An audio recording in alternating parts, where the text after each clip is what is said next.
live. Yes, yes, yes, we are back.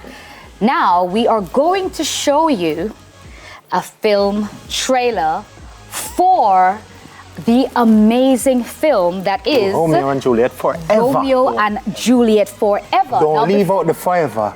Forever. Okay?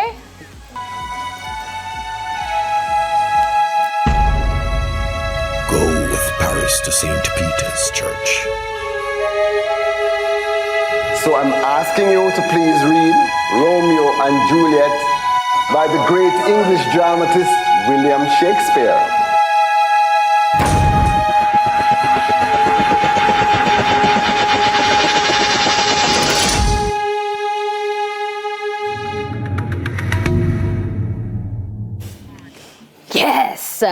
Yes, that was the trailer for the film Romeo and Juliet 4Eva. Now, we normally talk to the actors, but we love our crew. True. And we wanted to show some love to the crew. So joining us is costume designer Michelle Baker, cinematographer Gareth Coburn, and production designer Kevon Archer. Yes, the big guns behind this amazing film. Welcome. Welcome. Creative. Yes. Blessing. Love it. That we are. Your name was mentioned twice today. You're doing your thing, man. I would hope so. That's good. All right, so we're going to jump right into Garrett's favorite question. What was your favorite moment working on set of this film?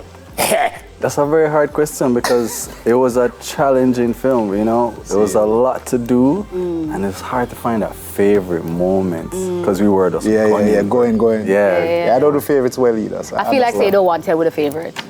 I mean, honestly, it was just great to be a part of this film and the fact that it was a full Jamaican film. We never had any foreigners on this set, or this was just all Jamaicans making a Jamaican film. Awesome stuff. Yeah, that part was great for me. Okay. I don't know about you. Favorite.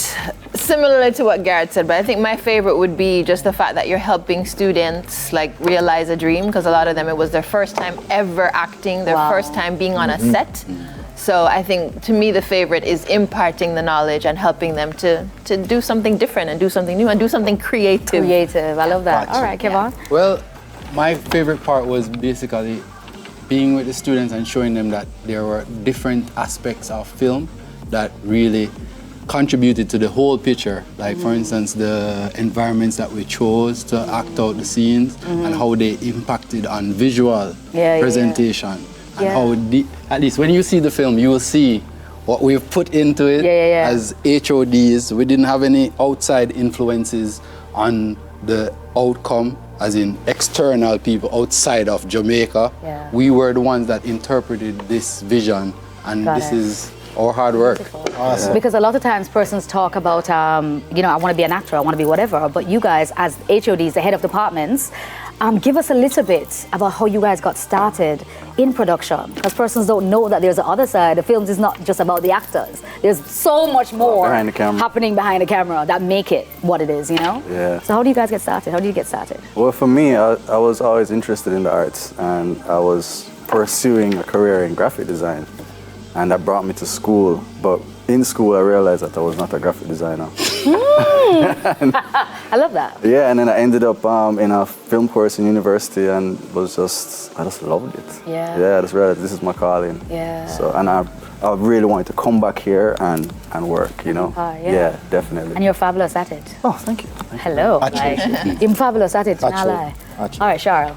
How did I start? Actually, when I first came back to Jamaica, I was actually sewing clothes. I used to sew clothes for people, custom work. I don't really say that anymore because I don't like sewing for people anymore.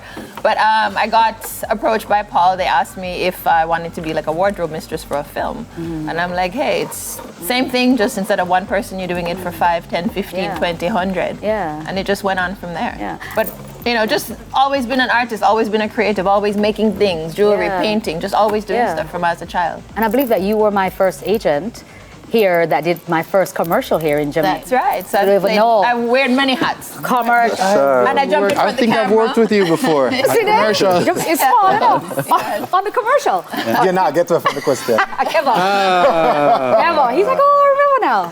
Well, I started in production from the stage and lighting aspect, really and truly. I did Rising Star, designed the show. Wow. I did other things for KFC quiz show. I did other things within the line of production. But then the transition to film was really me and my crew and some other advertisements to really garner the role as an art director or a production designer. And then it did art school, Edna Manley was here and there also, and a lot of other things. And right now, art is where it started. Art. Tell us a little bit about, let's stay with you for a little bit. Tell us a little bit about your process, or the process of your job on Romeo and Juliet 4Eva. My process of evaluating what the director wants and the context of what we're dealing with. Like, for instance, Romeo and Juliet in context of everybody's like, some old-time people thing with some language where we're not really able to get. So then you have to think about how the language going to impact the people and how the environment and how you put the two of them together. And then the DP can say to you, say, yeah, this works. And you get that image. Wow. So is in the process of how you as an art director or a production designer evaluate your work and how you put it together. And I think culturally, all of us have very different and dynamic ways of which we process things. Yeah. And I think that is the gel that helps. That is it. Since you mentioned DP, we're going to go straight to the DP. I think the best. Valentine's Day after all, you know. Right. Oh, director of photography, for those who don't. Thank you. May I say, educate the people there? Yeah. For me and the process of this film, it was really about making it look as beautiful as possible. And because it's a romantic story, you really want to have that feel. So that for me was the most important thing to find. And that helped with the environment as well, you know, in terms of, I think we got a bit lucky because originally we were supposed to shoot in Painland. And Painland is a nice space to shoot, but the fact that we had to move and go to Port Royal, Visual Port Royal texture has change. the visual, Way more texture, yeah. So that aided in the story, you know. And for me, it's an easy job when you have those things. When you have that nice environment, when you have the amazing wardrobe, when you have the great actors, you know. So, Shaw, we want you to answer that question. I'm going to show the other question on top of it. So answer that one. And the next question I want to ask you guys, we have 1 minute left. What do you want audiences to take away from the film? So shoot us with...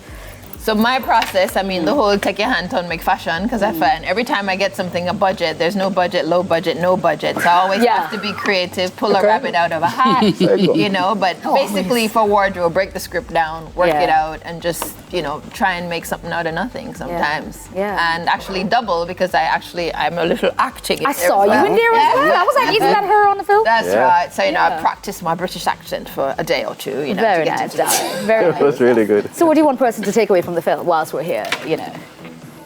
Believing in yourself, dreaming big, and just knowing that being creative or having a creative career is viable, you know. that.